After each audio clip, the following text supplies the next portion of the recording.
Okay. Okay. Yeah. Bismillahirrahmanirrahim. Assalamu alaikum, everybody. Welcome to the Sufi Enneagram, Spiritual Warfare. The Sufi Enneagram was known early on in the 80s when it became popular in America as described by Gurdjieff as Vajullah, the presence of God. So it's basically the concept is that we heal in the presence of God when we use this image in order to understand ourselves. So it's knowing ourselves and developing moral healing. Okay, next. So spiritual warfare is actually the Jihad al-Akbar, or the greater struggle. So this is what we will be going through in this course. First of all, what does a brief look at the symbol of the Sufi Enneagram tell us?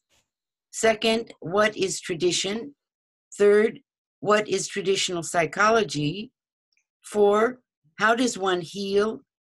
5, how does Rumi confirm the Sufi Enneagram? And 6, the conclusion. Okay, next.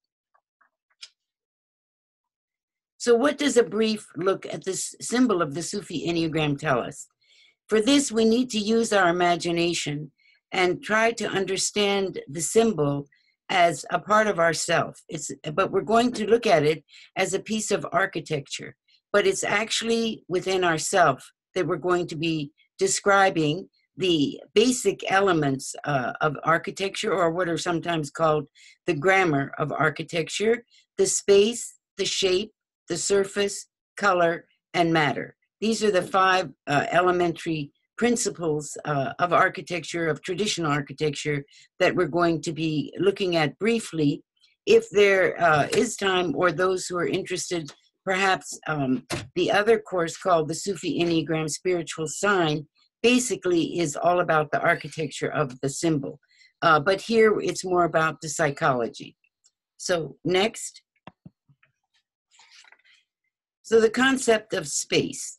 The concept of space is based on the Quranic sign. We will cause them to see our signs on the horizons and within themselves until it becomes clear to them that it is the truth. And that's Surah 41, Ayah 53.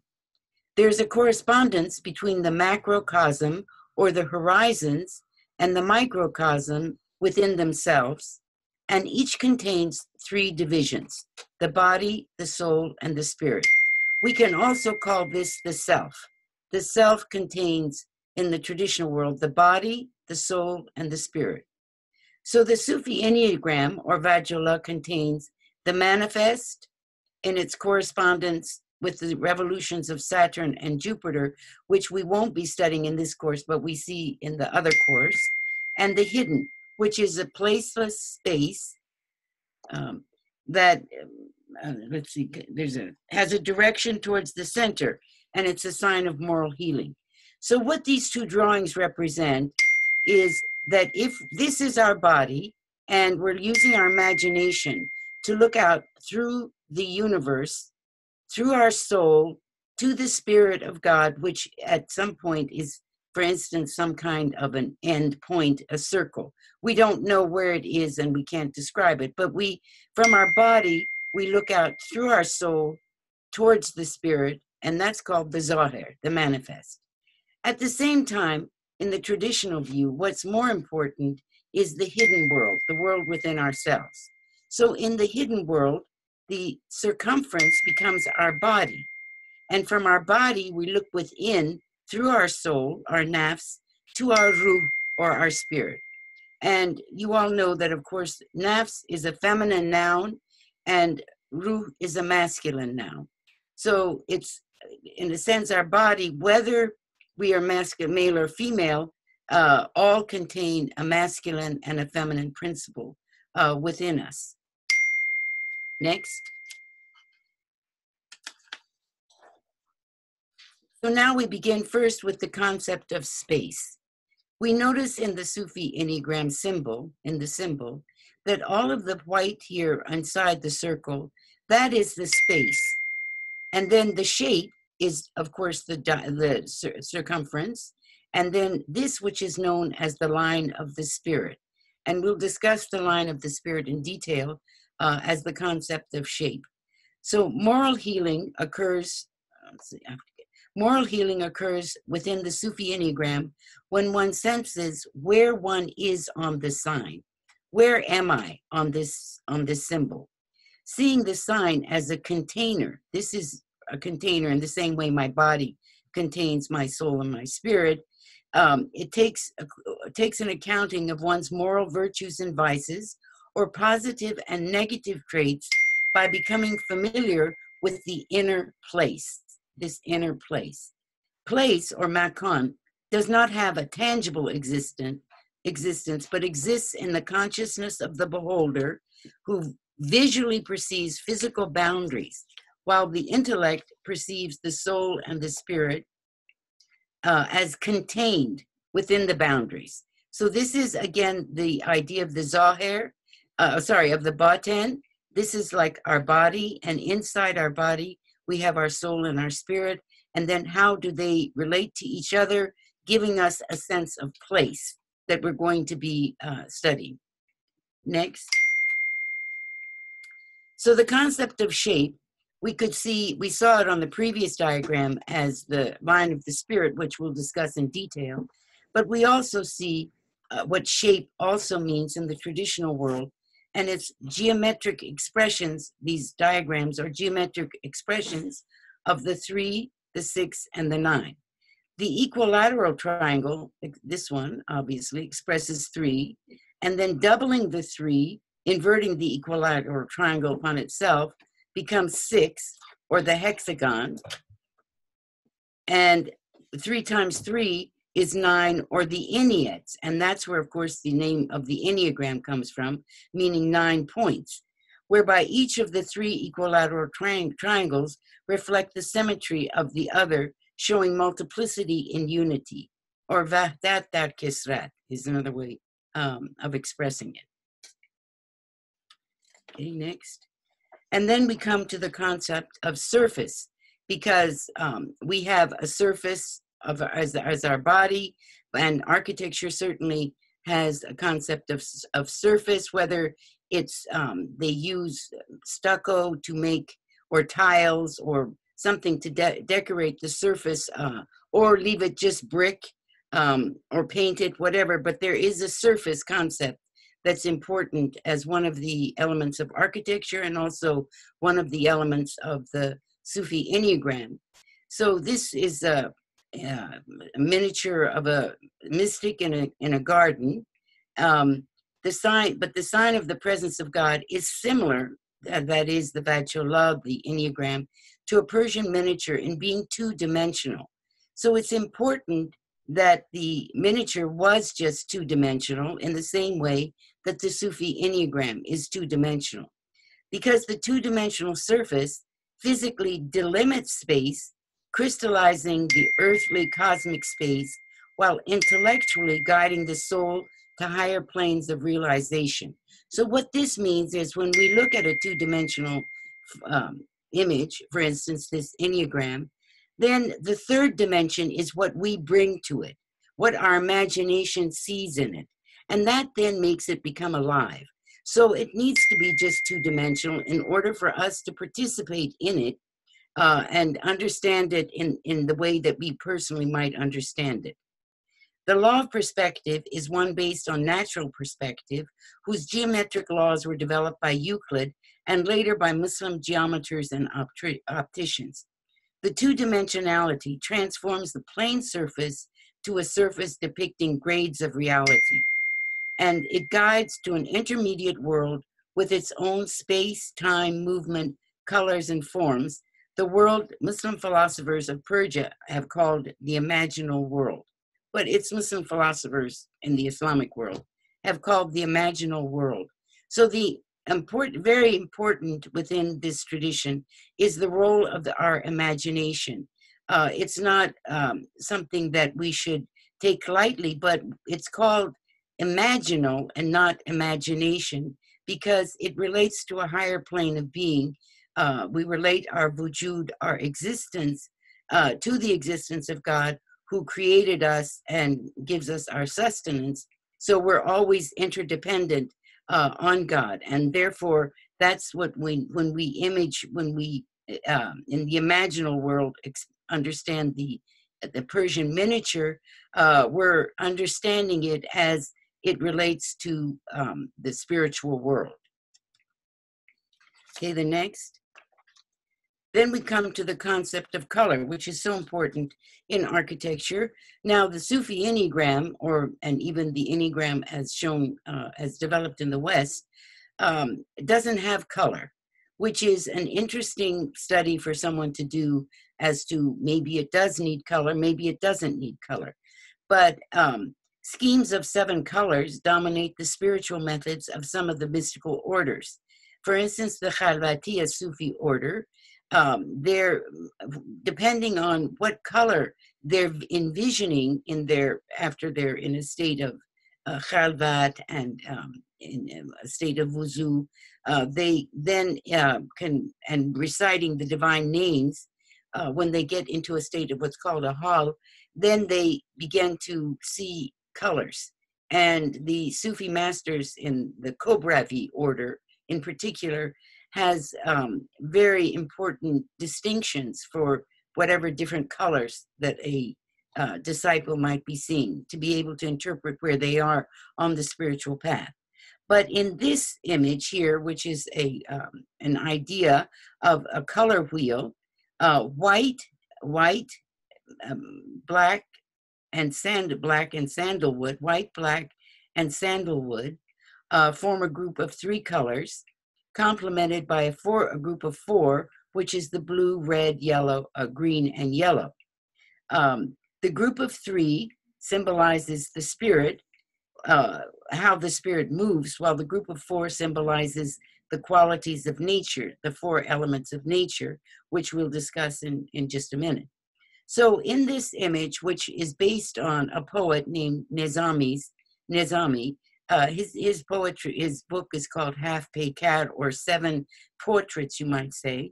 He says, for instance, that Saturday comes from the word Saturn, which it does in English, and its symbol is black. Sunday comes from the planet of the sun, which is yellow. Monday comes from the planet, the moon, which is green. Tuesday, the planet Mars, which is red. Wednesday, the planet Mercury, which is blue. Thursday, the planet Jupiter, which is sandalwood. And Friday, the planet Venus, which is white. So this 7 is obviously, for instance, the 7 days of the week. And this then is the 28 days of the lunar month, where we have the 4 weeks in it. So it's the color symbolism helps us, for instance, in dreams, what color we're seeing, as we'll understand later, what the 4 elemental qualities of the blue, red, green, and yellow symbolize. And then also when we talk about the line of the spirit, we'll understand how these we're grounded in earth, and the world creation comes down through the white, and then we return through the darkness of the blackness. This is also very important in the that it represents the 7 visible planets. These are the 7 planets that are visible by the naked eye. They're not all the planets that exist in the universe, but the 7 that are visible to the naked eye. And Nizami's poem, which is called the Half Peykar, each one of these days symbolizes a princess, and he built a palace for that princess in that color, and everything in the poem then relates to that color for that day, for that particular day. Okay, next.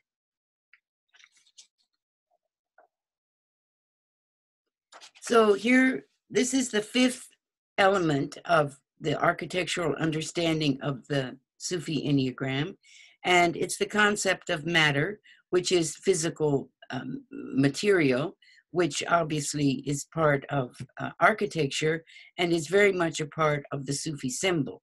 So here we have the circle with the elements listed as either earth, fire, water, or air, and each one of them have elemental qualities. So fire is hot and dry. It matures, rarefies, refines, and intermingles, bringing all things into harmony. Air is hot and wet. It makes lighter, soft, gives matter the ability to rise. Like the wind, it is manifested in invocation when we do the zikrullah, in speech and prayers corresponding to the breath of the compassionate, nafas al-Rahman. And water is cold and wet, leads itself to dispersion, assumes any shape, allowing matter to be molded.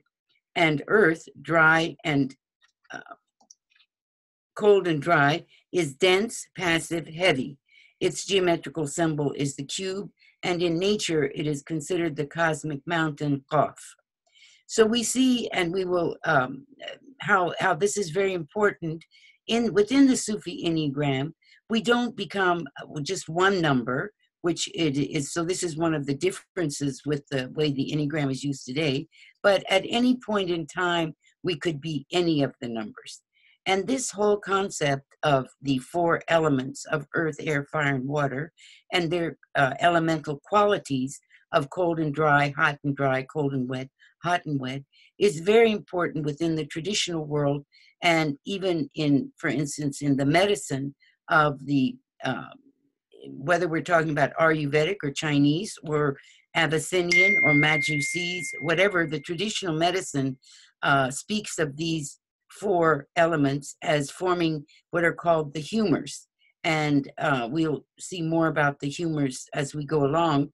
But in the Quranic verse, the first verse, second verse that was revealed in chapter 96, that God created us through a blood clot. And that blood clot is exactly the humors.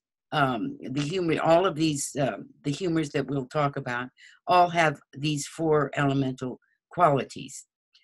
So we'll also see how, interestingly enough, what we're showing is 12, but we're only numbering 9.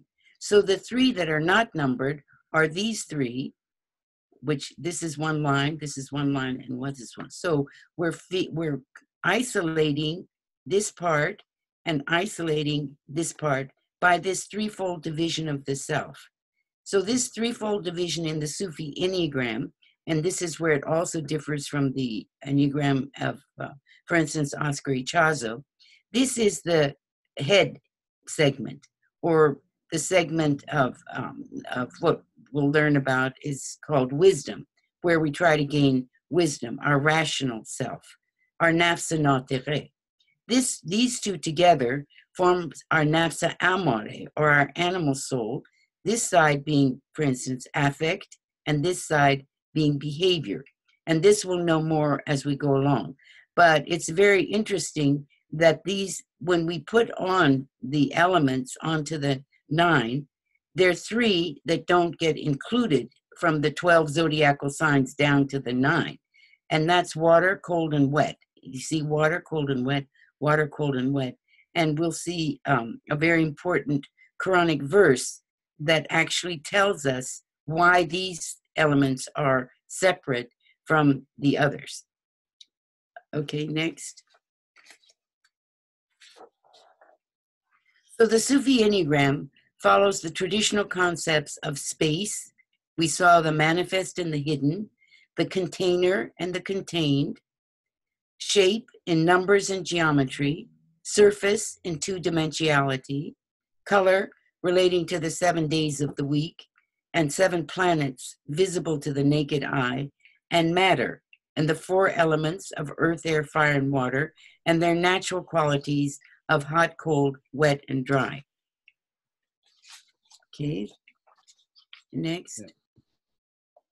Yeah. Do you need to stop here and allow for 5 questions? minutes? I think that would be good, yes. Because we've finished now the first part, so we can now, whoever has questions, please use the raised hand.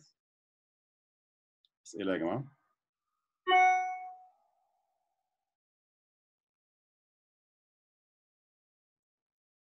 Okay.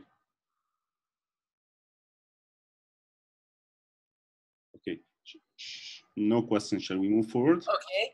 Yeah. So now we're going to discuss what is tradition, what is form, what is meaning, and what is a symbol. Okay, next. Because the Sufi Enneagram is based in the tradition, the Sunnah. So what is tradition? To speak of tradition is to speak of continuity. And there are two constants, the idea of center and the idea of origin. It's, in our case, the center is also the idea of origin, which relates us back to God, who is our creator and from whom our wujud came from. So Ibn Arabi says, know that we call God's deputy the spirit. That's what this then comes to represent. This point represents the spirit. If you remember the symbol of the baten, this was our body moving through our soul to our spirit, which is the center point. So we call God's deputy the spirit, the center of the circle of existence. So he's defining this circumference as our existence, and this is our center. God entrusted it with the honored state because he knew its potential to rule in justice within the domain of each individual human being. What moved the Lord to make it his deputy was the quality of justice. Without it, it would have remained a dot upon the circumference. Instead, God took the spirit from the circumference and placed it in the center of the sphere. The proof of the characteristics of justice at the center is that all of the radii from the center points to the pointing to the circumference are equal. If we were to look at radii from the circumference to the circle, to the center, all of the radii would be equal. If a circle is to be drawn, the center is an absolute necessity. No matter how big a circle or sphere, its measurement depends upon the center. The circle exists because of its center. The center is the guide, the commander. Without this, there is neither circle nor sphere. So this is a quote from Ibn Arabi, who was the founder of the school of Irfan in the Islamic tradition. And he places great importance upon the center, which I don't know if any of you had a chance to read Khaled and Samar's first article about the 99 names of God, but they describe the center at the beginning of their article in very great detail, in a very good way. But what's important also to note is that within the way that the Enneagram is taught today, there is no emphasis on the center. That is, you're a number on the circumference, and you're constantly kind of going through a wheel, but the emphasis is not on returning to the center or some kind of a goal to the center. It's always on this circumference that I'm a 3 or a 6 or a 9 or 7 or 2 or 1. So that is another important distinction between the Sufi Enneagram and the Enneagram as it's being used today. Okay, the next. So now, what is form and what is meaning? One of the traditional art forms that is a reflection in the world of matter is the spirit, the ruh. It is the sign, as its name states, of the presence of God, Vajullah, or the Sufi Enneagram. As an art form, the Sufi Enneagram is among the most important and direct manifestations of the two principles of tradition that we talked about, origin and center, and contains within itself symbols of metaphysical and cosmological significance. The Sufi Enneagram is among the most direct manifestations of the principles of the tradition, for people live in forms, and the Sufi Enneagram is an example of a form. In order to be drawn toward the transcendent, people must be surrounded by forms that echo transcendent archetypes as their meaning. So at the same time, that we are a form, if we look at this as our body, at the same time that we have a body as a form, our form has an inner meaning, as an inner dimension, which we talked about as the soul and the spirit. So at the same time that we are a form, what is more important is what, in terms of healing, moral healing, is what is inside us, our soul and our spirit. As we go through, we'll see. So in this diagram of the Sufi Enneagram, what we're going to be discussing and learning about is that each one of the 9 points on the circumference is either plus or a minus, or it has like a small 0 point. So what this indicates is, and there are 4 virtues, which are wisdom, temperance, courage, and justice. These are the 4 what are called cardinal virtues. And in the Western world, these 4 virtues are attributed to Plato. But when you study some of the works of Plato, particularly one work called Alcibiades First, there Socrates is speaking to a Greek general. And Socrates says to the Greek general that you need to learn from the Zoroastrians, who, when their young sons, or the princes, are going to be trained to become the kings, they hire 4 teachers. One is an expert in courage, one an expert in temperance, one an expert in wisdom, and one an expert in justice. So it actually comes, these 4 virtues actually come from the Zoroastrian tradition into the Greek world, but then the Western world cuts off that connection and makes it just part of of Plato. They don't go into any kind of detail about it. So what happens is we either have a plus, we either have too much wisdom, or we have too little wisdom, or wisdom and we could say too much temperance or too little temperance, too much courage or too little courage. And then we get to the 3, 6, and 9. So up until the time, historically speaking, up until the time of Nasruddin Tusi, who lived in the 12th century, the elements were the Sufi Enneagram, where there were only 6 points on the circle, because they spoke about the having too much or too little of a virtue in terms of quantity. And he said, well, at the same time that we could have too much or too little of a virtue, for instance, of wisdom, at the same time, we can also need to talk about quality, where the quality of a virtue is missing. And that then becomes the 3, 6, and 9, which in the Gurdjieff drawing has this large triangle that connects the 3, 6, and 9. And in some of the teachers today, but another difference is they don't make a distinction. I mean, a 2 is the same as a 3 is the same as a 4. There's no distinction between the 3, 6, and 9, which are very different in terms of moral healing than the numbers that are on the other, which are actually part of the line of the spirit. Okay, and the next one. So what is form? What is meaning? Ibn Arabi explains, Gnostics or Arafin aim to understand the real meaning of things beyond their external form. When your eye sees something around you, you seek out its origin, its essential meaning, which will explain it or transform it.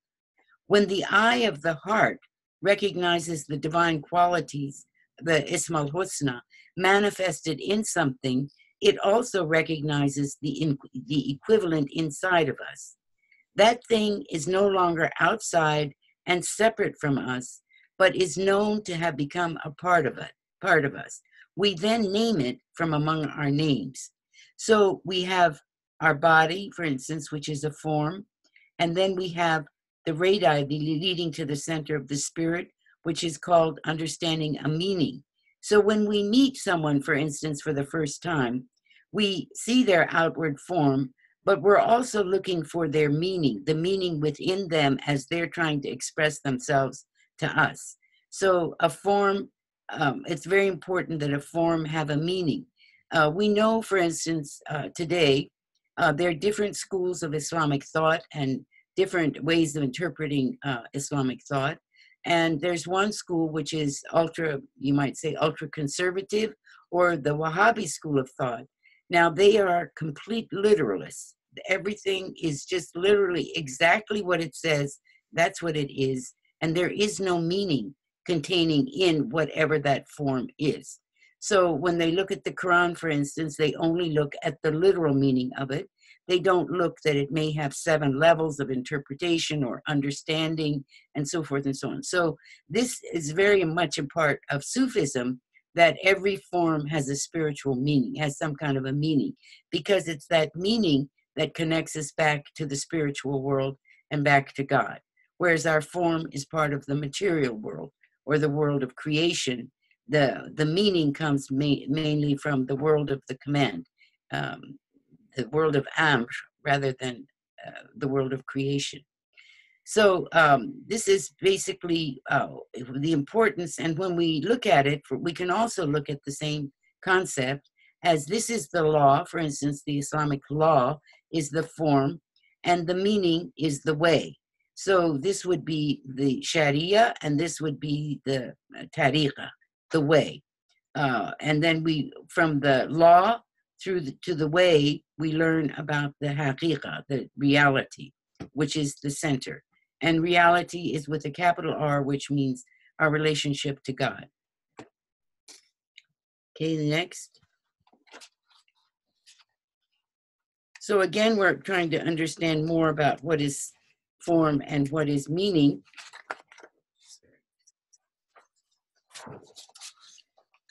So the monotheist, the Hanif, the monotheist responds through religion as containing both a law or a form and a way or meaning.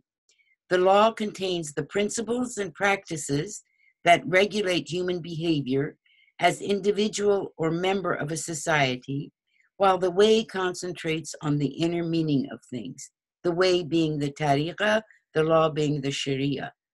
Rumi then explains, we are the flute. Our music comes from God. Our outer form, regulated by the law, is as a reed flute through which passes the breath. Both the outer form, or the law, and the hollow interior, or the way, are essential to its being a flute. But there is only music when the breath encounters its interior. What the inside or qualitative aspect of the flute wants to be in order to produce harmonic sounds dictates the outside shape of the flute. The same is true of the form of the flute. While the law concentrates on the ethics of the form or container, the way concentrates on that of the contained. The ethics of the way, then, is in addition to those of the law, and neither can be substituted for the other. So it's very beautifully described how the flute is, for instance, the shape of it is like our body, but it has an interior that once the breath comes into the interior of the flute, then it's able to make music and make beautiful sounds. And the same is true of ourselves, that once we've healed our inner self, our batin, then we're able to reflect meaning, the meaning within us into the world, and we become morally healed people relating to the world in a fair and just way, which is the goal of the Sufi Enneagram. Okay, next. Now, what is a symbol? A symbol is a sign of the presence of God. Symbols are interpreted through spiritual hermeneutics or ta'wil. It is through God's signs that one is awakened. It is through God's signs or ayah that one is transformed. And it is through God's signs that one expresses. God's signs are realities contained within the nature of things. As the Quran says, and as we've quoted before, we shall show them our signs upon the horizon and within themselves until they know that it is the truth. That's Surah 41, Ayah 53. God's signs reflect both divine transcendence, or Tanzi, symbols on the horizon, and divine eminence, or Tashbih, signs within themselves. So this is, again, the symbol that we've seen, the sign of the presence of God, Vajullah, or the Sufi Enneagram. And as we know, Ennea is Greek for 9, and gram is Greek for point. So it's important that we understand the Sufi Enneagram as a symbol, as a sign for us of the presence of God in our lives, and how we want to morally heal based on where we happen to be on the symbol at any specific time. So it's to awaken ourselves to that.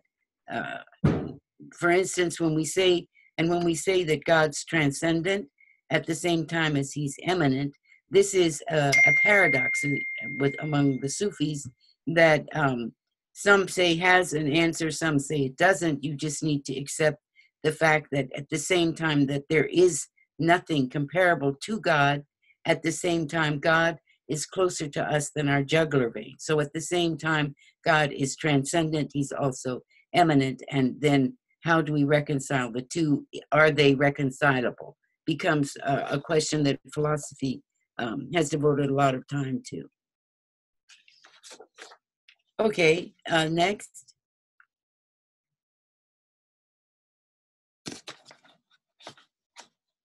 Brother Ahmad.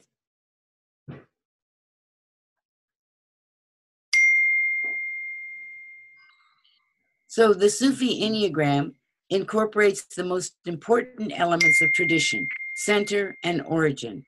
It emphasizes that form has meaning, and it is a symbolic expression of signs upon the horizons and within ourselves. So, Brother Ahmad, we've reached another point. If someone has questions, if there are any questions.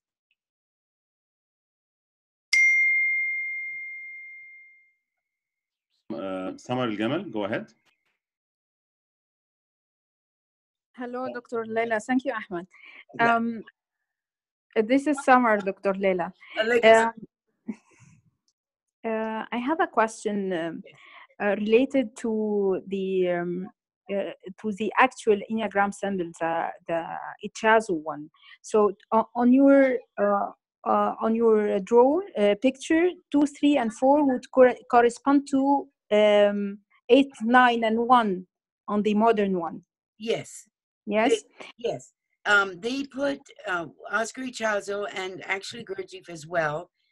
They put the instinct element at the top, and then they put, I believe, the feeling. So on the left, on the right hand. On the right, yes. And then the left hand, they put the head, the thinking. So within the Sufi tradition, they have changed the order so that the head is at the top, and behavior is on the right, and affect is on the left, or the nafsa amare are the 2, 3, 4, 5, 6, 7, and then 8, 9, 1 are the head elements. So if you try to change it to the way, so the head, so in the Sufi tradition, our head is the most important. It's our closest connection to God. That's why, for instance, we cover our head in prayer, or even, men wear a particular cap when they're praying, or there used to be the turban, which was a symbol of a connection to God through our thinking function, through our head. So it's very important that we're standing, that the symbol be of us standing with our head at the top within the Sufi tradition, but this was not observed within the Gurdjieff, and so that in the presence, the way the Enneagram is being used, then we're actually lying on our side with our head to the right, to the left, for instance, rather than standing upright. Referring to the work of Nasiruddin Tusi about the too little, too much, yes. And the modern Enneagram refers to three ways of expressing these energies as well. Like one is expression of anger, for example. The other one would be the suppression and repression, and the one in the middle, which would be 9, 6, and 3, would be the escaping or disconnecting from the energy. Okay, so that's good that they have some way of describing it. But then when you actually speak about someone who is a 6 or a 3, they don't speak of that level of it when they give the description. When someone reads I'm a 3, for instance, they don't read that this is the energies as you've described it. They just see themselves as a 3, and the 3 is described as this, this, and this. So what happens is they have the basis maybe connecting. At some points they connect, but it doesn't connect all the way through logically. So that these are separate kinds of concepts, but they're not all connected in the same way that they're connected within the Islamic tradition or the Sufi tradition. Every one of the concepts comes out of the symbol. But when you don't have a center point, emphasis, when your head is on the ground rather than at the top, when the 3, 6, and 9 are considered, qualitative lack of a virtue, they need to be a different kind of personality type than the ones that are, the ones that are on the line of the spirit, 1, 2, 4, 5, and so forth. But as I said at the beginning, the way the Enneagram is being used today is a wonderful healing process because it brings people awareness of themselves. It brings consciousness of themselves. So any system, whether you do Tai Chi or whether you do yoga, whatever system you use that brings people to consciousness, to wanting to know more about themselves, is a very good thing. But it does not follow. So then if somebody, for instance, has reached that point, then they may want to go deeper, in which case the Sufi Enneagram offers them that model of being able to go deeper. It is confusing because they've learned that, for instance, there are a certain number, and then when they want to come on to the Sufi Enneagram, they see that they are at any point, at some point, all the numbers. Another distinction which I should point out is, we will probably see this as we go further, but what happened with Oscar Ichazo was Gurdjieff first, as you know, Gurdjieff first met Sufis in Central Asia and was told of the oral tradition, of this oral tradition of the Sufi Enneagram, which the Sufi sheikhs and masters use, which with the disciples, when the disciples come in, they kind of sum up what this person has too much of, and they try to help them get over that in order to eventually morally heal and develop further onto the spiritual path. So when Oscar Ichazo, Gurdjieff put on the do, re, mi, fa, sol, la, the music, but Oscar Ichazo wanted to put on the vices. And within the Christian tradition, there were 7 vices, and he needed 9.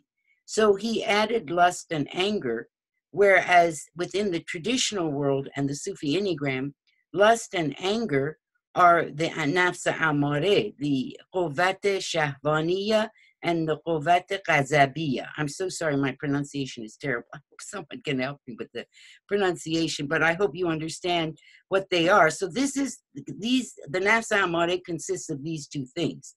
So if one is on the Oscar Ichazo anger, we all have anger, and we're created with it in order to defend ourselves. It's a defensive mechanism.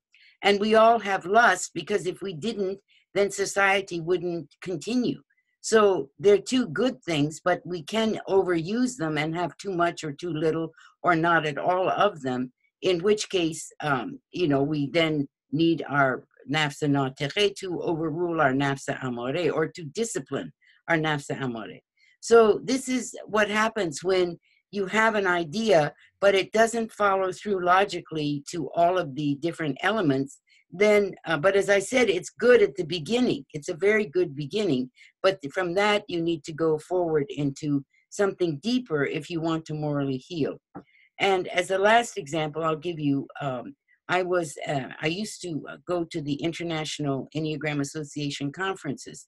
And at one such meeting, we went, and the stage was set up in the middle of the room, and there were about 200 people there, and the teacher was the psychiatrist, and he asked the audience, he said, is there anyone who has had a dream that they would like to relate? So one woman stood up and said, yes, I want to tell my dream. So she went on the stage, and we worked through her dream, and someone would put up a chair and say, okay, this is the piano bench, and here's the piano that was part of her dream, or what we tried to, the audience tried to set the stage with all the different elements that she spoke about. And then the psychiatrist asked for the flashpoints and the other points that would, what would they think? How would they see this dream? And it took us about an hour and a half to go through this whole session. And at the end, the psychiatrist asked the woman who had shared her dream, he said, well, this brought you any insight? Have you seen any, have you understood more about your dream? And her answer was, no, I'm a 3. So she was so set on being a 3 that she didn't want to get rid of her negative traits, because then she'd no longer be a 3. She would have to move on to another number. And that's the other difficulty with it, is that sometimes people don't heal because they are afraid they're going to lose their number, and they're so attached to being that particular number. So if there is one of the teachers, if one of the systems does tell you about how to heal from such a situation, and that, I don't know, for instance, that if you get rid of your negative traits as a 3, you're still a 3 or something, I'm not that familiar with it, then that's good. But you need to move forward based on the traditional sources and to, develop spiritual healing, or moral healing, as we want to call it. And it is a great struggle. It's not an easy task to do, to analyze ourselves, to know who we are, and to know that we have certain characteristics that we need to work on and develop, so that we're not, for instance, we don't have the negative traits, or we lessen the negative vices within us and try more to develop the virtues. So I hope that answered your question. That was kind of a long answer, Samar. I'm sorry.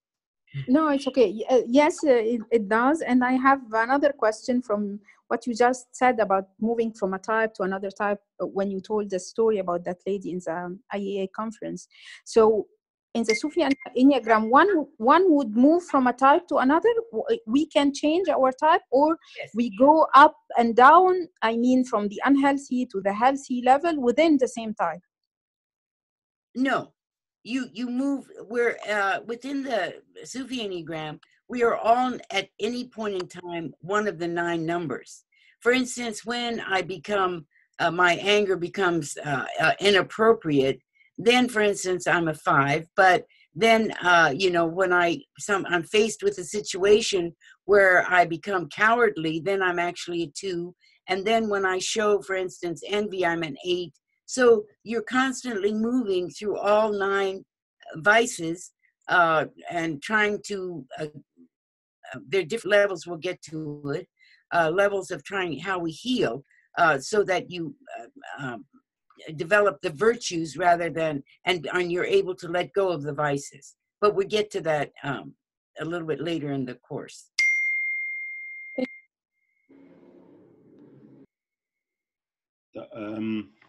Dr. Leila, I have a question regarding the relationship between our zodiac signs in astrology, and the likelihood or the opportunity of someone who gets too little of something or too much of something. Does this affect us?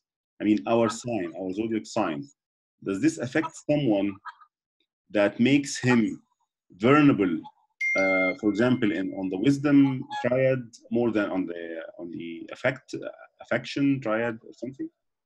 Well, actually, the zodiacal signs, if you do your natal chart, if you happen to know exactly the time that you're born and the place where you're born, and you do your natal chart, which is called the Indra chart, that tells us who we are when we're born. That gives us the possibilities of who we are. But within that, it does talk about the elements of earth, air, fire, and water. And we have this much air and we have that much water and so forth and so on. So that we are, hot and dry tempered. So that's our mizaj. It tells us our mizaj. So then our mizaj, and as we go through life, the foods that we eat also have a mizaj. So for instance, watermelon is cold and wet, for instance, or yogurt is cold and wet. And there's a whole system of what we eat based on our temperament to keep our temperament in balance. So if we have a cold, for instance, we eat hot and dry foods to get rid of the cold and wet of the cold. Now, this same thing happens within moral healing, but it's not that it changes our zodiacal signs, but but because we are born with a particular nature, then we tend more towards something. And that is more finding out about what we tend towards to try to avoid in order to be reach the balance, the mizan of ourselves, so that we are physically and morally in balance.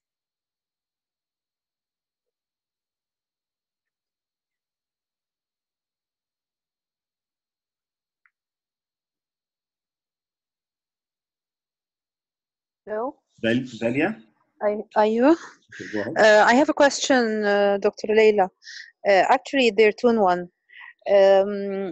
I didn't get it if you're saying, now, if we need to heal, sometimes we need to leave our number. That's okay, I understand that. But do we have to leave it completely for healing? Or can we just like heal the negative sides? This is, and just stay in the same number, the same pattern of character and so on, or that wouldn't be considered healing? This is one question. The other one is, can we choose where to go? Can I choose a certain number? Can we choose a certain number to head towards, or this is just fantasy? You mean with the American Enneagram or the Sufi Enneagram? Both. Okay. Well, the idea is about choice. My question is about choosing. Right. Yes. Okay. So with the American Enneagram, or the way the Enneagram is being used today, I don't know, I'm not that familiar with it to know the description, because each teacher has a different description of a number, although they're close. They try to be close, but because of copyright issues, they can't copy exactly what the other one has said. So there's no consistency in describing, for instance, a 3, but they're close in, similar to each other. So I don't know, I'm not familiar enough with it to know if you just maintain the positive qualities of a 3, if you can just eliminate the negative ones, if you still remain the same 3. I don't know. I don't know if that happens or not with it doesn't seem, logically it doesn't make sense that it would, but maybe the teachers have come up with some way where it does. That one I don't know about. But in terms of the choice with the American Enneagram is reading 9 descriptions and determining which one you are, or not reading, maybe the teacher explains them to you, and suddenly you say, oh, that's exactly how I am, because it really connects with you. So that's how you determine your number. You're free to determine any one, but it's the one that you connect to in the American Enneagram that then you assume that number. But within the Sufi Enneagram, these numbers have names in terms of vices. So you are free to work on, if you determine that I'm, have too much anger, or I have too much lust, or I'm too cowardly, or I lack self-esteem. Whatever the quality is that a person decides they have, they're free to work on that, and they want to work on this one first and then that one, or that one first, and so forth. So you're free to decide which negative trait, we have, and then how to heal it. But there is a system in place, which we'll go through as we go forward in the course, that helps us determine what the process is of how to heal. But it depends on either the person themselves recognizing their negative traits, or talking with, for instance, a counselor, and the counselor recognizing the negative traits and helping that person to heal through different levels that we'll discuss as we go along.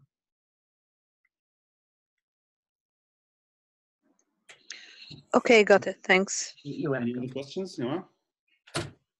Or shall we move? Okay. So now, what is traditional psychology? What is the goal? What is the process? And what is the line of the spirit? Actually, today we only get to the point of what is the line of the spirit, and then from the line of the spirit is part of the second session. So we may end early, or we may have room for a lot more discussion if people would like to ask more questions. Okay, let's begin with what is traditional psychology. So attaining the balance within is available to all, no matter what the nurturing process has been.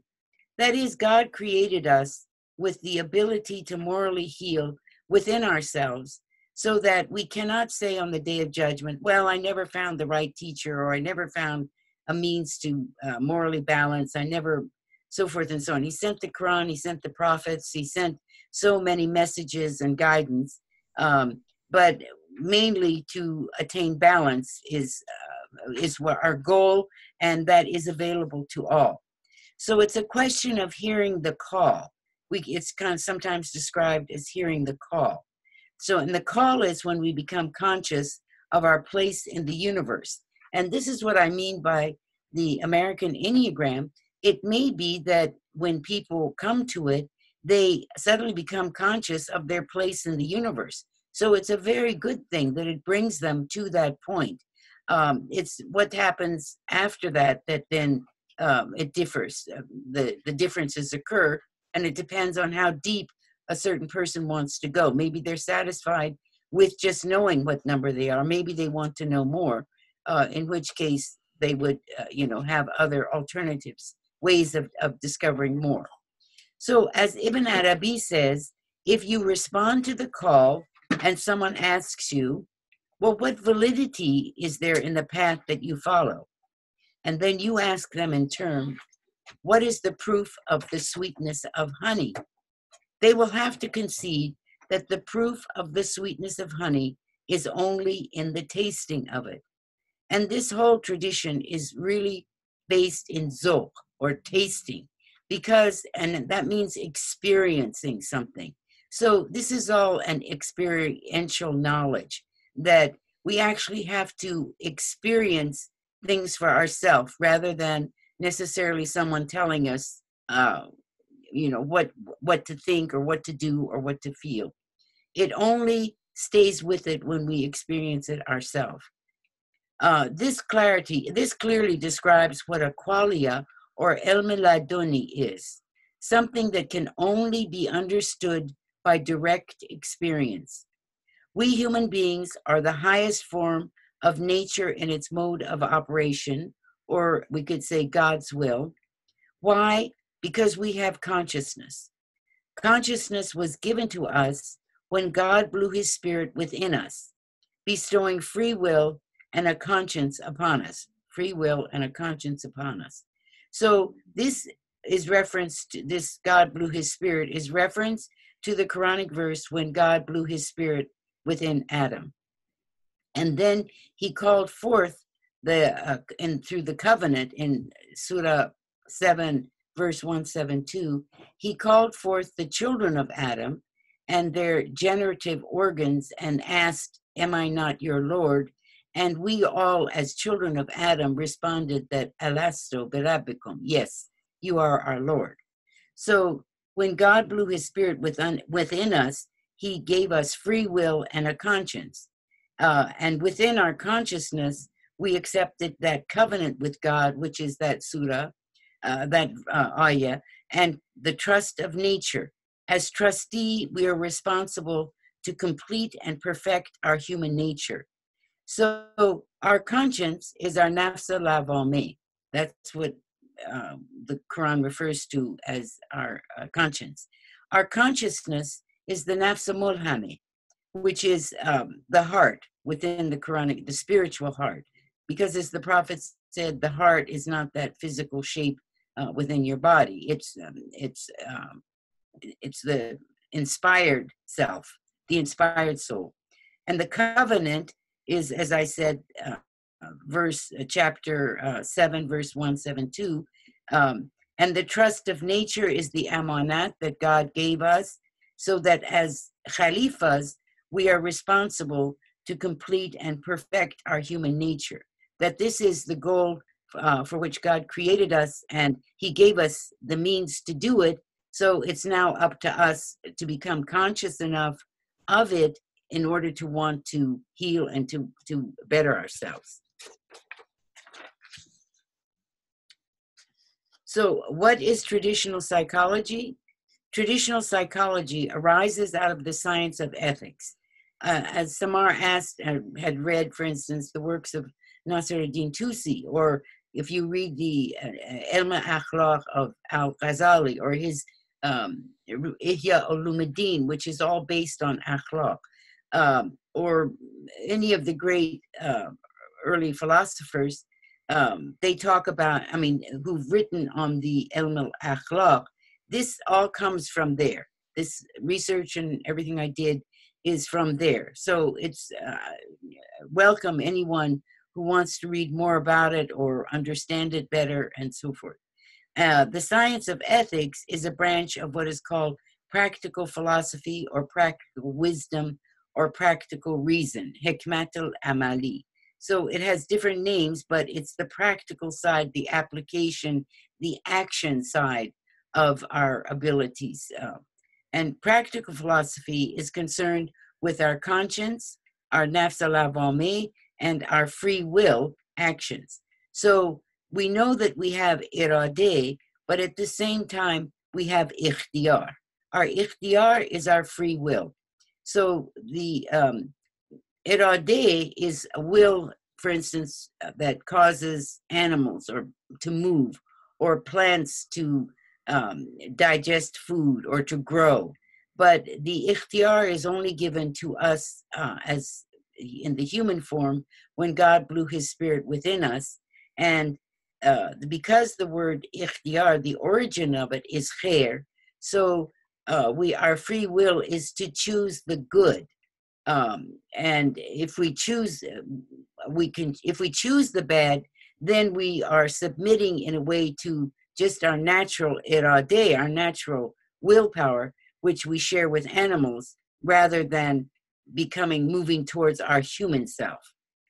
The Sufi Enneagram is a symbolic manifestation of practical wisdom in its branch of the science of ethics, made manifest through spiritual hermeneutics, or ta'awil, which is to understand, for instance, the Quranic verses or the signs upon the horizon and within ourselves in terms of what they mean, in terms of their meaning. So this is, we're beginning to get more into detail into the psychology of the symbol. A represents affect, B behavior, and C cognition. These are the three elements that psychologists are mainly concerned with. You could fit all of even modern psychology into one of these three aspects of the self. The A and the B are the nafsa amare, and the cognition is the nafsa natiqe, or the nafsa mutma'inna, because the Quran doesn't actually refer to nafsa natiqe, but all of the philosophers who called it nafsa natiqe because we're speaking element, because of our ability to speak. That's where the word natiqe comes from. So within our nafsa amare, we have our willpower and our conscience, and in our cognition, we have consciousness of self. This is just one way of understanding the threefold division of the self. And so you can see here the threefold, this is a dotted line between these two, because they affect and behavior influence each other in different ways, and we'll come and discuss them, how they influence each other. But this threefold division of the self, if you remember, were the water signs, which were cold and wet, that we, on that original drawing we saw on when we discussed matter. Okay, next. Now, so what is the goal? The goal is to become a zero. The goal is to become a 0 point, a fair and just person. As the Quran says, be those who stand firmly in justice. This is Surah 4, verse 135. Replacing the negative traits, or the razila and vices, with the fazila, or the virtues, or the positive traits. So we will come to learn what these negative traits, for instance, are, of too much, too little, or not at all, of wisdom or courage or temperance, and then reaching this center point, which is to become a 0, an egoless person. And that's where justice is. So that's where we become a fair and just person when we reach to this point. As I'll show you, we will see how the different levels of how we reach that. And then, but it's very interesting within this tradition that, for instance, I can't stand up and say, I'm a fair and just person, so you should vote for me. Someone else has to have benefited from my sense of fairness and justice and confirmed it in me, and then I could say that I am a fair and just person. It's not something that someone can decide for themselves, because then they're not being fair and just. It's not, it's being egocentric kind of thing. So this is another very important difference between the Enneagram today, that it doesn't have this 0 point and that center point, which was the spirit as well. Okay, the next one.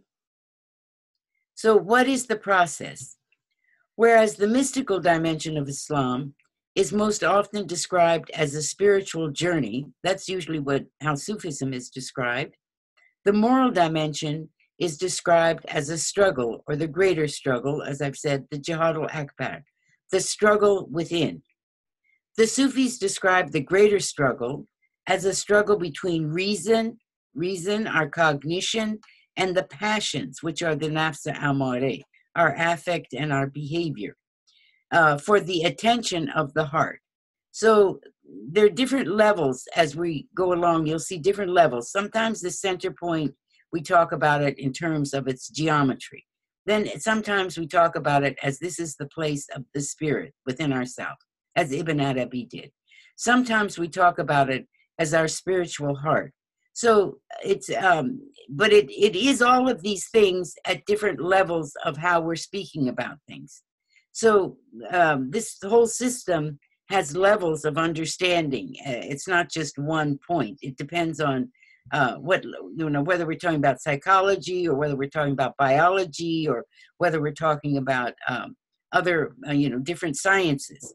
So, but the Jihad al-Akbar is the battle for reason to be able to discipline our passions, and in the fight for the spiritual heart, which is that center point, which is the center point of justice and fairness and being an egoless person.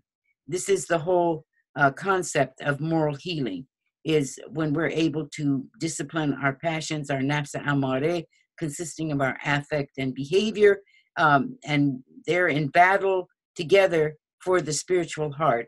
This will become very clear when we, at the last class, when we talk about the Rumi concept of the Sufi Enneagram. Okay, next. So what is the process? The greater struggle, this Jihad al-Akbar, is the return to one's original nature, or fitratullah, and the worship of the one God. The greater struggle has been documented by spiritual warriors, the fatah, or female fatat, as the first stage of spiritual chivalry, or moravat. This struggle takes place between two basic aspects of our original nature, reason versus the passions, as I explained. So here we see, here's the nafsa amare in the bottom two segments, and the nafsa lavame, or our conscience, blaming or reproaching ourselves with the idea of the nafsa lavame. And this is the threefold structure of the self, threefold division of the self. Okay, next. So what is the process? Again, the passions are called the nafsa amare, also known as the animal soul, the ego, or the self-idol within. Reason or cognition is called the nafsa labame, or nafsa natiqe. The greater struggle is to overcome the ego, the self-idol, the false god, or the satanic force within.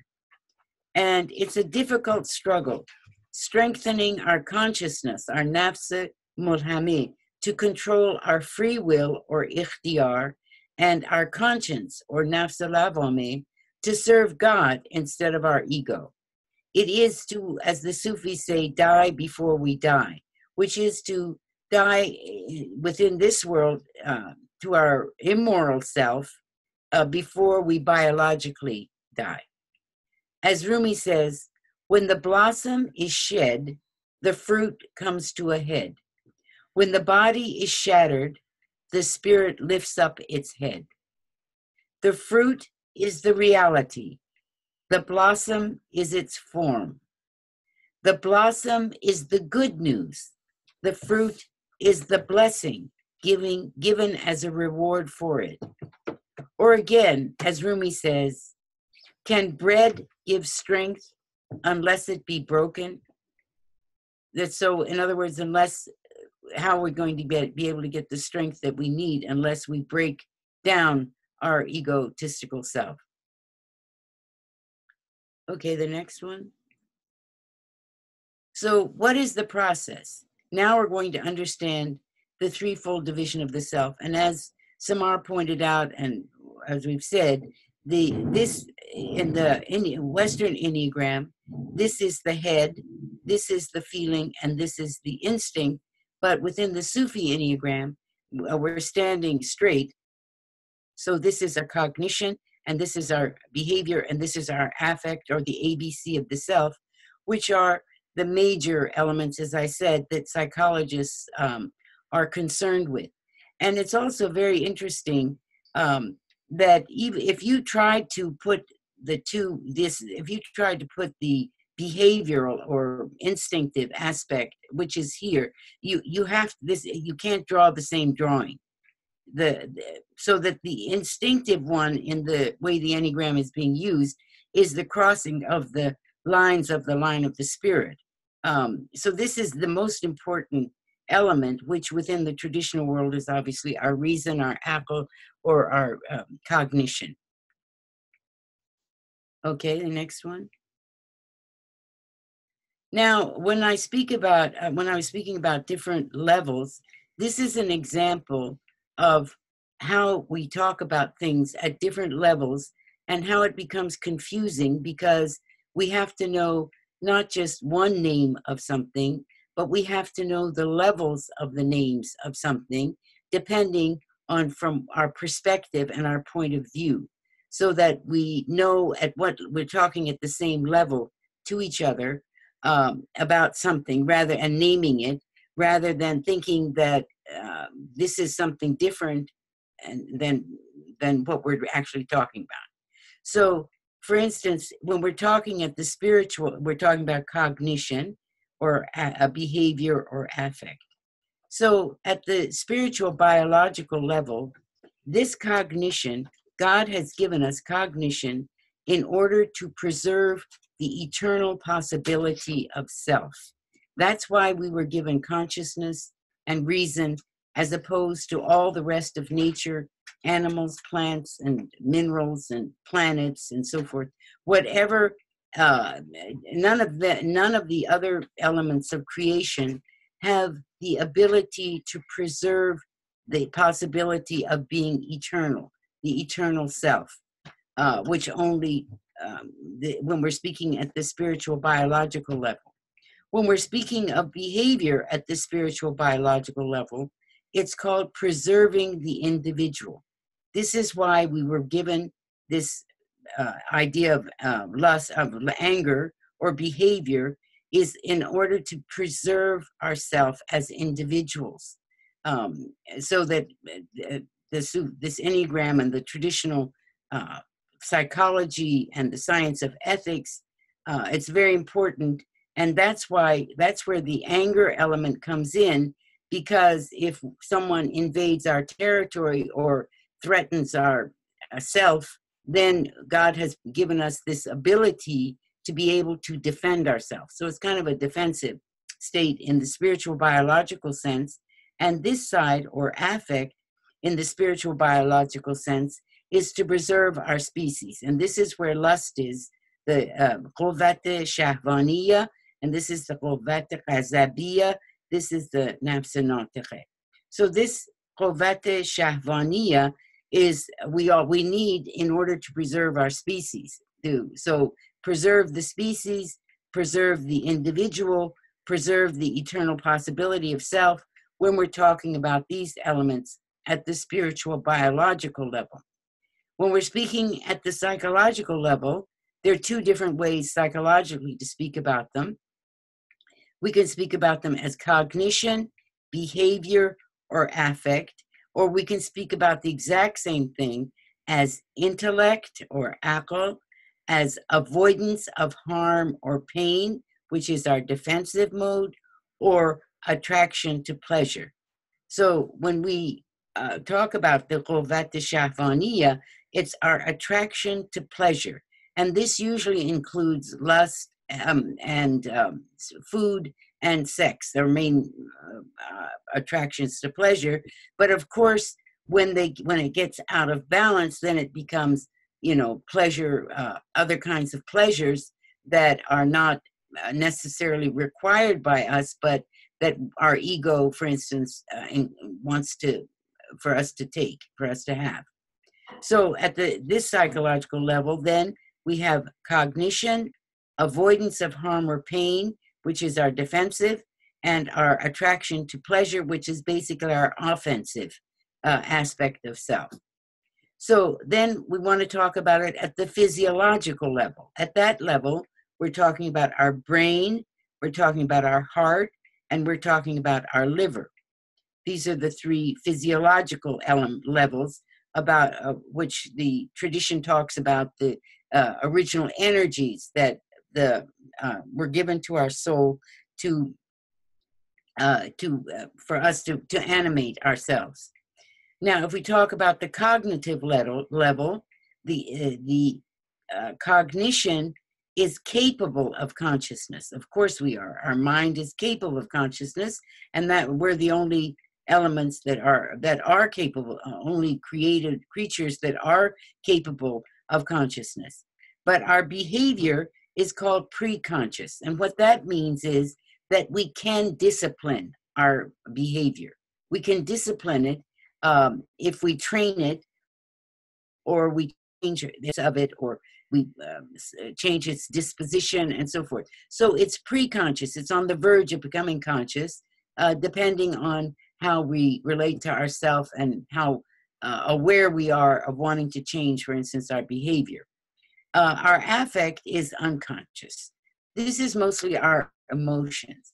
So our emotions are so instinctive within us that they're unconscious, and we can discipline them, but we need them in order to survive. So it's not like we have to eliminate our feelings or our affect or our emotion or our desire for food, which keeps us so that we can survive, or our desire for sex so that we can continue to preserve our species. When we talk about at the chronic level, this is the nafs natiqah, or the rational soul, or then half of the animal soul, or the nafs amare, or the other half of the nafs amare, or the animal soul. So the nafs natiqah and these two together form the nafs amare.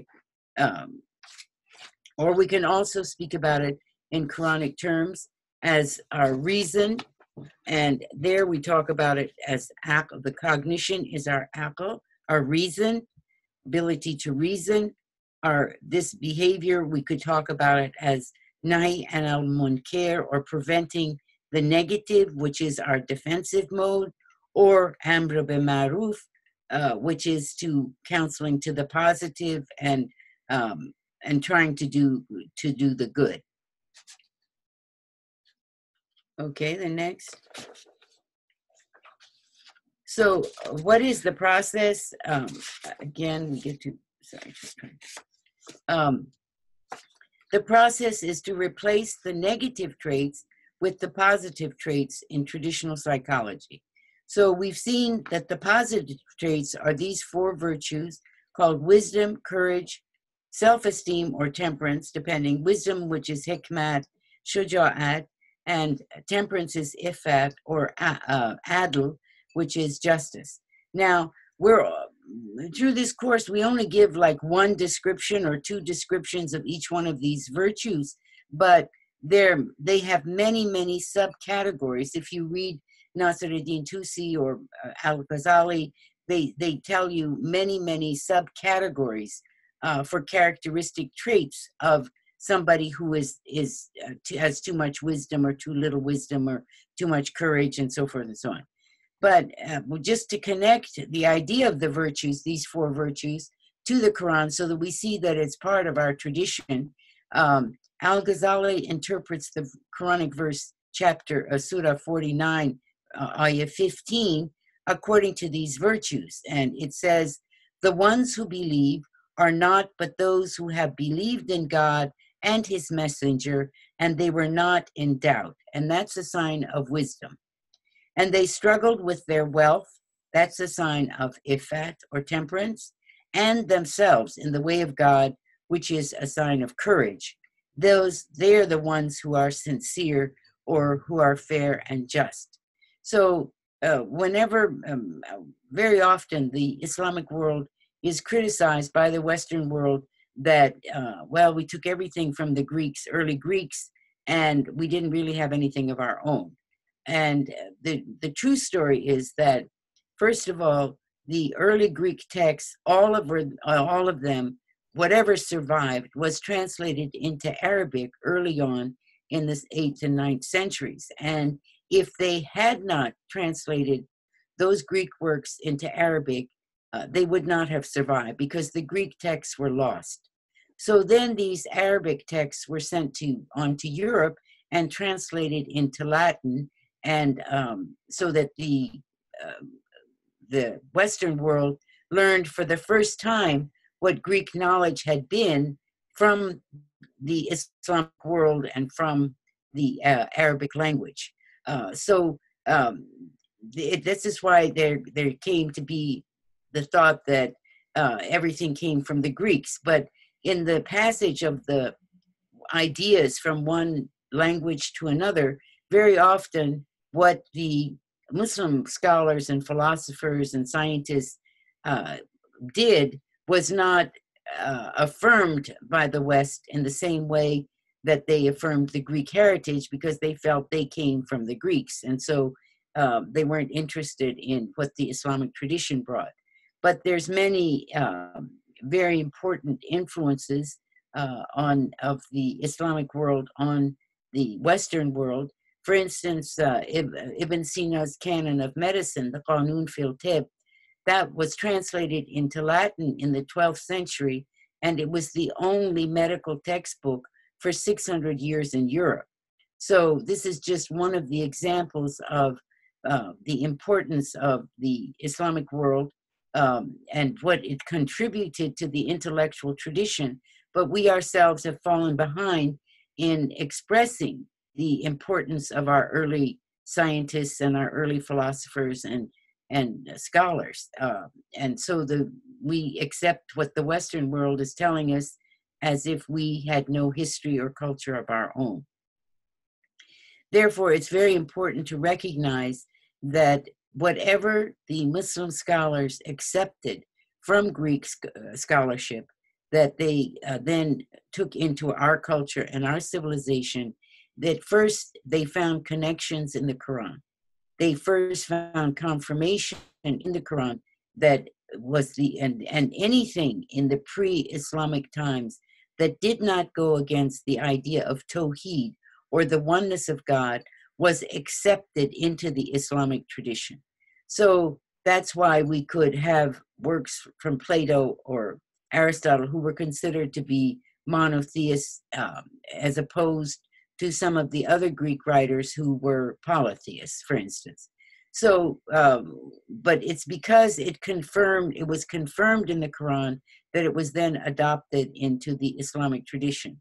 And it wasn't that, for instance, the Quran confirms the Torah and the Gospels. Well, those preceded, or the Psalms of David, those preceded Islam, but the Quran confirms them.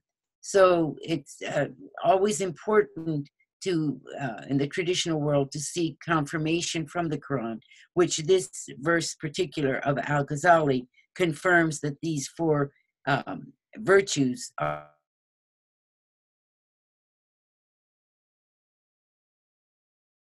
15. Okay, next. So again, we're discussing what is this process, and we're looking at the positive traits or virtues defined in terms of traditional psychology in order to better understand the process. And they are, for instance, wisdom is to live with oneself through reason, to live with creatures in patience, and to live with God through need. Self-esteem or temperance is desire for others what one desires for oneself. This is also called ihsan or altruism, and avoid for others what one avoids for oneself.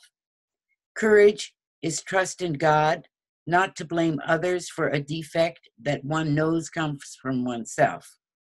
And justice is to strive constantly for the sake of others, not to see ourselves as superior to others, but to act justly without demanding justice for oneself, which is a very difficult stage to reach. It's a great struggle to be able to ask for justice for others and not to demand it for ourselves, for instance. So this is again, and as I said, these are just 4 aspects, but if you read the traditional sources, you'll see under wisdom, for instance, there are many different categories of terms that could apply to someone, what stage they're at, and so forth. All of that needs a lot of work, research by young people to be able to determine more definitions and more inclusive language within defining each one of these kind of virtues. Okay, next. So the negative traits or vices, according to traditional psychology, are part of the process, and each one of the virtues may be explained as either quantity, which is, as I showed, underdeveloped or overdeveloped, or as a quality, which is considered undeveloped based on a quality. There are many vices that can be listed in each category, as I've said, but the main ones are, for instance, 8 is considered a minus. That means it's underdeveloped of wisdom, or too little reason or wisdom. 9, because it's a lack in quality, is a disbelief for someone who has no reason or wisdom at all. And 1 is a plus, which means it's overdeveloped. It's hypocrisy, which is someone who has too much reason or wisdom. And then in terms of the behavioral segment, cowardice is a minus because it's underdeveloped courage. It's too little courage. Fear is no courage, a sign of no courage at all. And rashness or anger is considered to be too much courage. In this segment of affect, timidity is someone who has too little self-esteem, Envy is someone who has no self-esteem at all, and greed is too much self-esteem.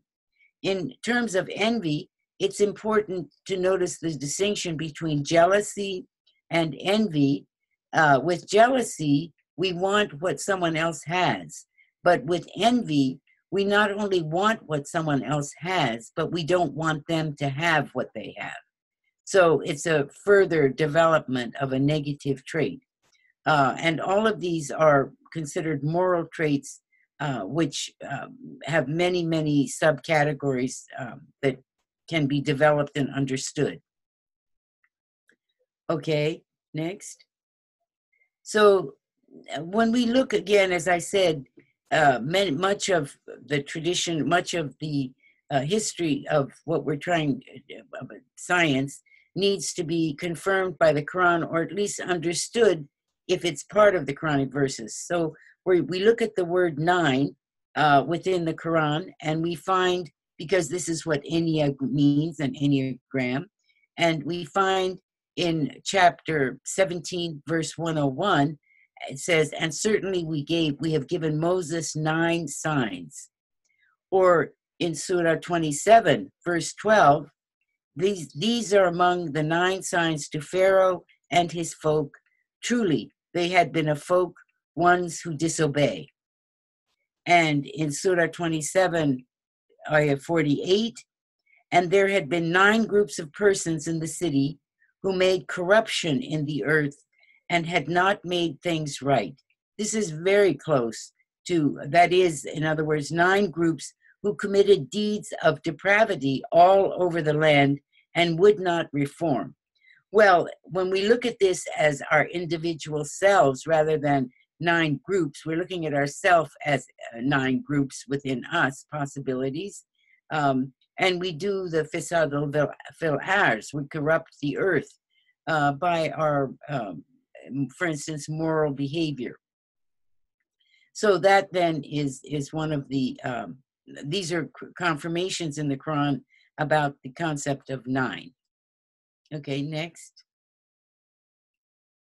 Now this is where actually we stop, Brother Ahmad, for the next lesson. The next lesson begins with the line of the Spirit. I know we kind of ended a little bit early, but perhaps there are questions and so forth that or discussion we'd like to have. But I think we could take a 5-minute break and people can maybe come up with questions. Yeah, we break for 5 minutes for people to digest a little bit, and then we'll come back for 5 minutes with questions. Okay, inshallah. Okay.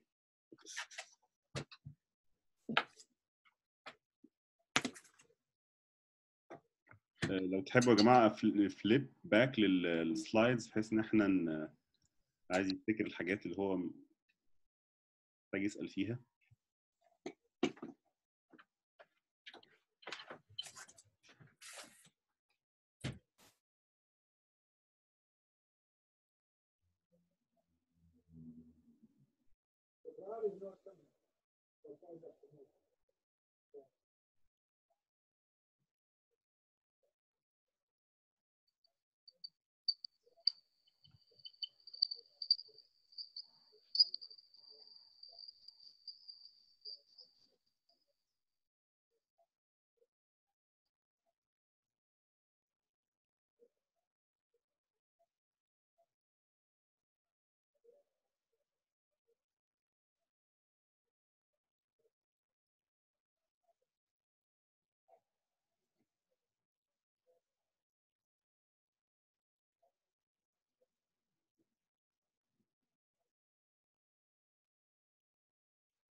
أحمد ممكن ترجع للسلايد نتكلم عن الماتر. اوكي This one? Yes. اوكي. كنت متوقع انك انت هتسالي حاجه في الحته الاولانيه بتاعت الاركتكتشر والشيب سبيس ماتر كلرز.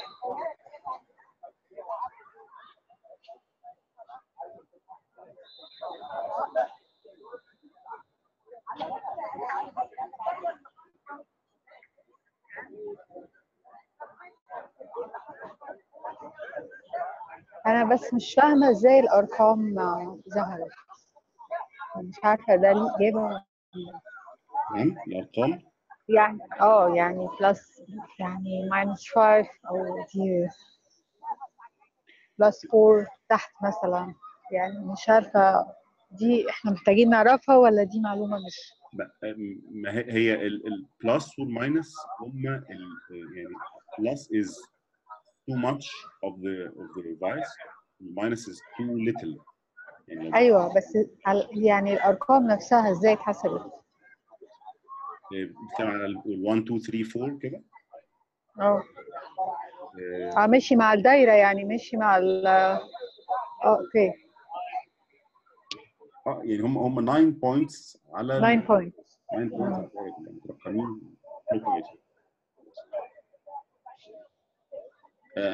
ولا انت تقصدي المابينج الفور elements على ال 12 بوينتس؟ هي اعتقد انه في علاقه ما بين ال اكيد في علاقه ما بين الاليمنتس، الفور elements والمورال والمقابل ليها في الاخلاق يعني. يس ففي definitely. سبب انه مثلا الجزء اللي كان بيتكلم على الكورج او الفير انه ليه علاقه بالاير هوت اند وات والفاير هوت اند دراي. فانا مش فاهمه العلاقه، مش يعني ليه الفاير هوت اند دراي ليه علاقه بايه بقى؟ هتبقى ايه المقابل ليها بقى هناك في الدايجرام الثاني؟ هم محتاجين نعمل مابنج الاثنين على بعض. انا عايزه اعمل ده بس مش عارفه بقى. اوكي ممكن. وكمان في حاجه ثانيه هي 4 بلس هنا too much of courage. ليه علاقه صحيح. فاير هوت اند دراي هو التهور، ليه علاقه بالتهور. فلو هنتكلم على التهور فده you can relate fire and hot with التهور. ايوه بس ليه الانسان بيبقى عنده ده؟ يعني ايه الخواص، ايه اللي بيخلي حد عنده ده زياده او ده ماينس وهكذا يعني؟ ما ده بقى ده الفكره ان هو بيحصل deviations عن being او عن essence في اتجاهات مختلفه. ايوه لا اقصده ان هو الانسان يعني المفروض انه كل واحد فيه مواد معينه بيتكون من مواد معينه، هل دي ليها علاقه مش عارفه، اكيد ليها علاقه بس يعني مش قادره اتخيلها دلوقتي. Very good question.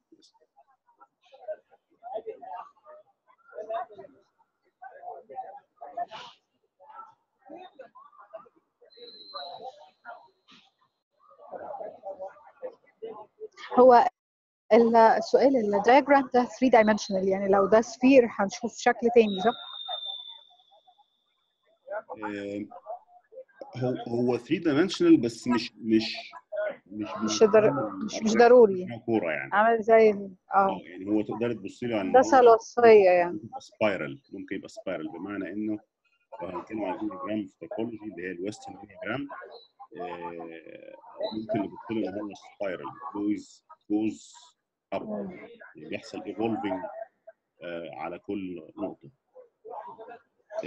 هو ممكن ممكن برضه يبقى يتشاف على ان هو 3 dimensional بس ده في الكورس الثاني اللي هو في بوك 2 او الادفانس. اوكي. في ربط ما بين شكل السيكرد الكعبه والسيمبل ده تمام بطريقه 3 dimensional. فده موجود في الادفانس بتتكلم على لما بتديج ديبر في السيمبل نفسه. اول كام سلايد دول اللي هم بتوع الماتر والشيب والسبيس كده دول هنا يعني بتعدي عليهم كده very quickly. لكن في الادفانس بتدرس السيمبل از سيمبل، اوكي وديبر في السبيس وديبر في اوكي. يعني الاوريجين اوف فورمز ولا بتخش في دي ولا لا؟ في ليه؟ يعني ليه المثلث، ازاي ظهر المثلث، وايه الريفلكشن بتاعه، يعني معناه ايه يعني؟ طيب اساليها السؤال، يعني هبقى انسر اساليها برضو. يعني انت عندك تو كويستشنز اللي هي فكره المثلث، وليه المثلث صغير مش كبير زي المثلث بتاع التopology Enneagram typology يعني، وحكايه الفور elements. Okay, welcome back Dr. Leila. Yes, thank you. We have a question from. Yes. We have two questions from Mike. Okay. Thank you, Dr. Leila, for all the information and the great lecture, actually. Yes. I understand that there is a link between this diagram, which represents the difference between the four elements, and the other diagram, which represents the I think the moral qualities. Yes. Qualities. Yes. Yes, and I think it would be interesting to have overlap, or to have these two diagrams superimposed on each other. Very nice. Yes, very good idea. Yes, to see which, يعني to relate between the moral quality and the elemental quality. Yes. Yes. Yes. Very because I think there is this relation between, for example, if we're saying that fire, hot and dry, it must be equal to the it represents the kind the too much courage. Yes. Yes. So we can relate. Relate. Yes. And the other question: why is fire? Why is fire is related to courage or too much courage? Yani, it's something related to fire itself and its qualities, and the nature of the person who is very courage. Yes. Has too much extent, or has too much courage. Yes. And the vice versa. And the other thing that it's a question actually. How is these two diagrams is related to how are these two diagrams are related to our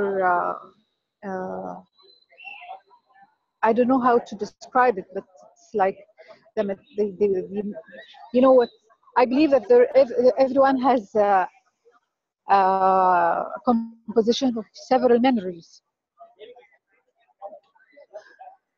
Several memories. Memories, okay. Yes. So if someone is phosphor, for example, so I know this from homeopathy, actually. So is it related to this? Definitely it's related. I mean, if you notice, the ones that are the plus, which is too much of a virtue, like too much wisdom, too much courage, or too much of the temperance, it's fiery, hot, and dry temperament. The mizaj is hot and dry. Mizaj is hot and dry. Mizaj is hot and dry. And then the ones who lack, are lacking in terms of quantity, are hot and wet, for instance. See, the minuses are hot and wet, hot and wet, hot and wet. And these elements on here are basically related to the 12 astrological signs. Yes. So, Capricorn and Aries and so forth and so on. So if you did a person did their natal chart, they would find out which one of these elements that their natural mizaj is, and then perhaps that's where their moral imbalances occur that they would need to work on. So in order to know which number is representing myself, for example, this is one of the methods to know, or how do Yes. You would know I mean, you would look through it as a, or if you're counseling someone, you would see, for instance, they have excessive anger or inappropriate anger. So they have a fire, hot and dry temperament, which then we'll see in the next session what the levels of healing are and how you heal. So Okay. yeah, then So the first step is to recognize, yeah, yes, yes, and then and recognize the different levels of things as you pointed out. But it's a very good idea that this would also have the moral traits on, as well as the names of the zodiacal signs. Because this is not something that the Enneagram itself, the Sufi Enneagram, came up with. These are things that for thousands of years, the astrological signs of the zodiac have said that, for instance, Capricorn is earthy, cold, and dry. I mean, it's just it's been determined by experience of thousands of years that these are here. They're not just random. okay, of course. Yani, I don't believe they are random. Yes. Yes, and I have something came up in my mind. I think sometimes oneself is not. Sorry, I'm just trying to express. I mean, at this moment of time, one can be, for example, has too much courage, but maybe few years later, he will change. I mean, yes, it's not something. it's not a permanent. It's not rigid. It's not rigid. I mean, no. No, it's not permanent. It's a changing state. That's why at any point in time, depending on what situation we're in, we could be any one of these, reflect any one of these vices on the circumference, and the next day we could change, because based on our existence, our vujud, which is constantly changing, our body is constantly changing, our soul is constantly changing. We're not ever really the same person every 2 seconds. Yes. You know, yes. we can measure. Understood. Yeah.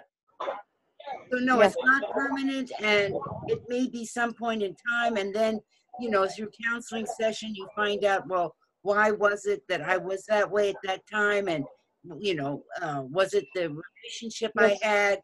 Maybe it was the food I was eating. Maybe it was, you know, lots of different things. You would discover what it was, that why I was that way at that time, but I'm no longer that. Yes. Okay. I have another question on shape, I think. Yes. The concept of shape. Can we go to the slide? 8 o'clock. The concept of shape. Shape. It was like the third, maybe fourth.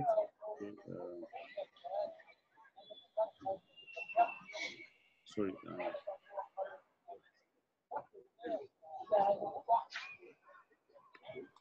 There. Okay. So in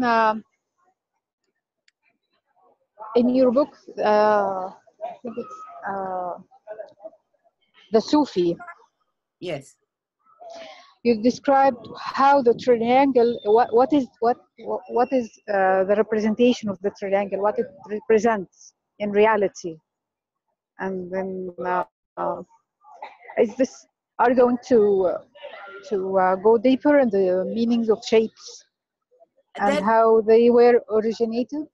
Yes, that's the second course on the spiritual sign.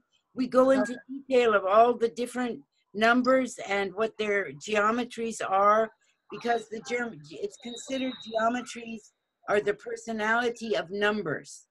Okay. At the end of this course, we learn about the importance of numbers and so forth.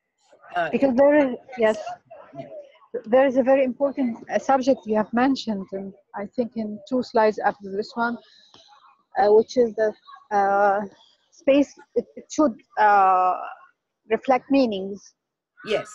And this was done through, in architecture, I mean, Yes. using different forms and ratios. In this one. Yes, and yeah, I mean, the walls and ceiling and the ground has to reflect something. So Yes. people don't use, it is not about function that is being done in the space. It's about what the space also is telling us. Yes. Yes. The space has meaning. Yes. Because it gives us a breath of, you know, well, I mean, we have to have the space to be able to move through something. But Yes. also, whether it's a tight space and what feeling we get, or it's a large space and so forth. Space has great meaning, yes. Even the negative of the space has meaning. Mm-hmm. The void. Mm-hmm. Okay, so are you going to go deeper in this aspect? That's in the other course. Okay. Yeah. Thank you. You're welcome. You're welcome. Okay, Tamer, we have a question. Tamer Zanetti. Yes, thank you very much, Dr. Leila, for this really eye-opening knowledge that you're providing us. Alhamdulillah. Enneagram is a great system to map systems, or a great diagram to map systems, and you did lots of mapping here. And I wanted to ask if you have tried to map something like the assembly of awliya, the Pol or the al-Qutb, al-Imamain, al-Abdal, and so on. Have you tried to map the levels of prophets and messengers? Have you tried to map the maqamat, which is the levels of wilaya? Has this been some of your interest, or have you done this before? No, actually, I'm waiting for people like you to do that. I just went to the stage of moral healing and the spiritual struggle. But the spiritual journey, which is, you know, going deeper into the Sufi tradition, is something that is definitely needed. And I don't know if you saw Khaled and Samar's latest article that they published in the Enneagram Monthly, but it's about the 7 levels of the soul, which is for the Sufis, the 7 levels of the soul. So they could be mapped according to the 7 colors. I mean, there's an interrelationship, or with maybe the 7 days of the week, or the 7 stations, the maqamat, and so forth. There's so much information and material to be able to add to this, that research still needs to be done, and maybe perhaps on the spiritual journey rather than on this concept of the moral healing. So that this is basically, Sufism is basically divided into 3 stages: Muruwa, and then Futua, and then Vilaya. So this is just the first stage, the Muruwa, which is open to everyone, and everyone has the possibilities of morally healing and becoming a better person. The Futua is if you join, for instance, in groups, for instance, as Sufi, a group of Sufis, or in the traditional world, it would be, for instance, the stone makers had their guild, or the bricklayers had their guild, and they had the Futua of the bricklayers, or of the stucco workers, or of the silver makers, and all those then were part of a Sufi tradition, because their master was not only a master in stucco work, or in brickwork, or in tile work, but he was also from a Sufi tradition. So he taught the spiritual way to the disciples who were actually craftsmen and artisans who were building the traditional architectures and so forth. And even today, in many of the traditional bazaars where they're, you know, pounding the silver, they're actually doing zikrullah as they pound the silver. So, or even, you know, very traditional women will be praying the Bismillah as they're cooking the rice, for instance. I mean, where they're in the traditional world, we put the spirit into everything that we were doing in some kind of a recognizing a connection with God and in gratitude to God, and through a zikrullah and a remembrance of God at all times. Because apparently, according to many, the greatest sin in Islam is forgetfulness, and that means forgetfulness of God. So any of the traditions and things that we can do to remind ourselves of God, then we're on the path to healing. So there's much work to be done still, within that system that you're speaking about, within the Sufi system. But no, I only went as far as Morua. But there's then the stage of Wilaya, which is a lot of what you were talking about the Qutubs or the prophets and so forth and so on. And that could all be part of this same tradition, because it came from the Sufi tradition, so it must have that depth to it as well. Yeah, because I believe that you introducing the center, or basically the center to the diagram, is really bringing lots of possibilities, and this is bringing the mapping of lots of Sufi concepts that would require center, like the pole or the qutb in the assembly of awliya. So it can never happen without the center, and so on and so forth.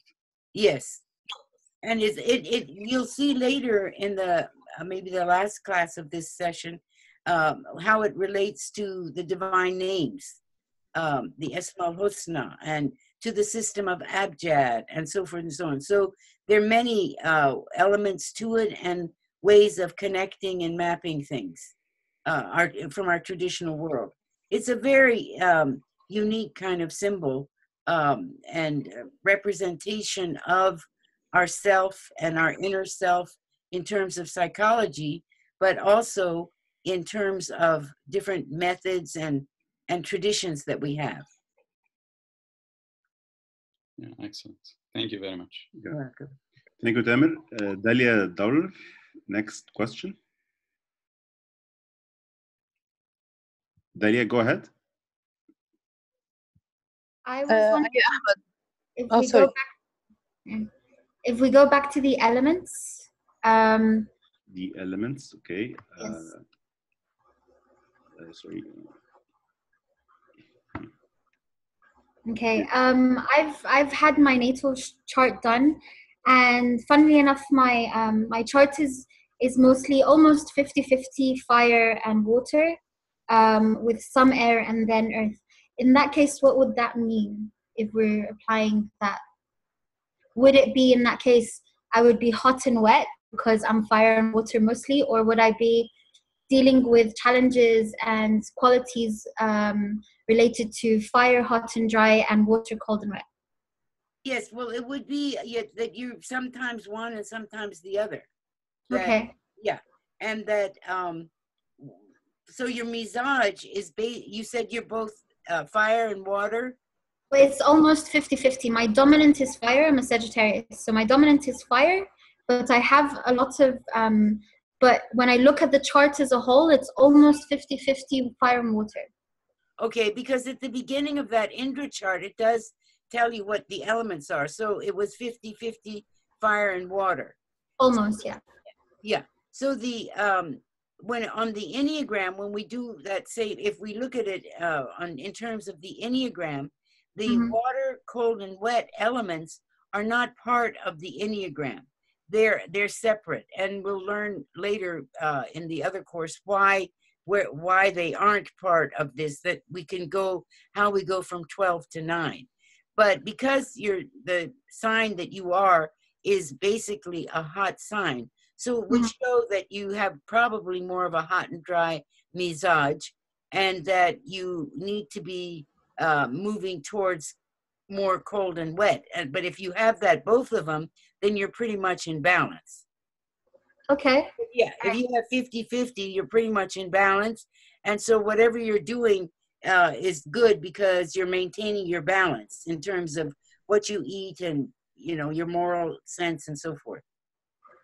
All right, okay, so in that case, I would just need to make sure that I keep checking in to make sure that everything stays in balance. Yes, yes. Okay, great, thank you. Yeah, you're welcome. Okay. Next question.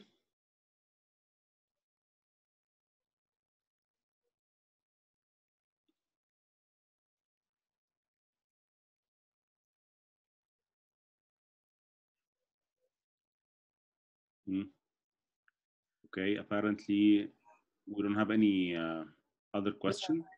Okay. Okay. Sure. What do you want to do now? Actually, we finished the first part of day one in terms of the material.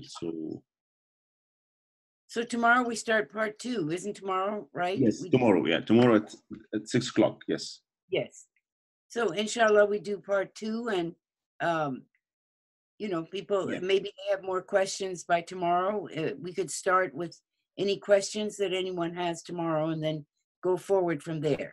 Yeah, exactly. When we sleep on it, on what we have done today, I'm sure there are more questions that might arise. So we start for 15 minutes to answer any question that might arise from now till tomorrow. Inshallah. Inshallah. Okay. Take care. Thank you so much, Dr. Leila. Thank you, Dr. Leila. Thank you, Doctor. Ahmad. Thank you, everyone. Thank you. Yes. Okay. So, thank you, Dr. Leila. Very fruitful. Thank you. Alhamdulillah.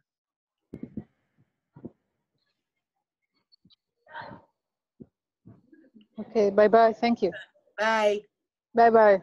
Bye. Thank you so much. Okay, Assalamu alaikum, ya jama'a. Hey, thank you. Thank you, Dalia. Yes. Brother Ahmad, did you have a question? No, I'm just telling. Thank you for tonight. You're welcome. Thank you for your very help. Yeah. Okay. See you Inshallah, tomorrow, we'll see you 6 o'clock. Okay, inshallah. Assalamu alaikum. Okay. Alaikum.